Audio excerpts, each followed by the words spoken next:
দেশের সরকার, প্রশাসন এবং মিডিয়াগুলো সব তাদের টাকার গোলাম হয়ে গিয়েছে, তাদের কাছে বিক্রি হয়ে গিয়েছে।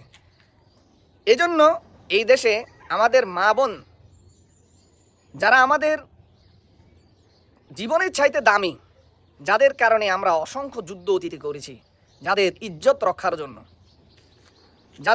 রক্ষার জন্য স্বয়ং রাসূলুল্লাহ সাল্লাল্লাহু আলাইহি সাল্লাম জিহাদ ঘোষণা করেছিলেন সেই মদিনার ইহুদিদের বিরুদ্ধে। অথচ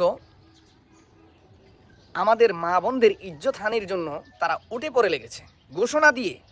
আপনারা দেখেছেন সম্প্রতি মিডিয়াতে একটা তাদের ভিডিও ভাইরাল হয়েছে, হিন্দু যুবকরা একসাথ হয়ে তারা একটা ঘোষণা দিয়েছে যে মুসলমানদেরকে গায়েল করতে হলে তাদের নারীদের সম্ভ্রম হানি করতে হবে। তারা আমাদের সেই স্পর্শকাতর জায়গায় তারা হাত দিয়েছে। এজন্য আমরা মুসলমান ভাই যারা আছি, আমাদেরকে এই বিষয়টা উপলব্ধি করতে হবে যে এদেশের সরকার, এদেশের প্রশাসন, এদেশের মিডিয়া কেউ আমাদের পক্ষে না।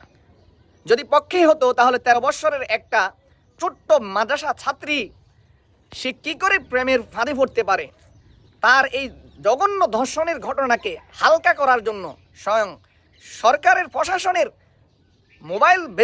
মোবাইল থেকে এটাকে বিবৃতি দেওয়া হয়, প্রচার করা হয় যে এই মেয়েটা প্রেমে পড়ে সেই ওই হিন্দু ছেলের সাথে ভেগে গিয়েছে। নাউজুবিল্লাহ।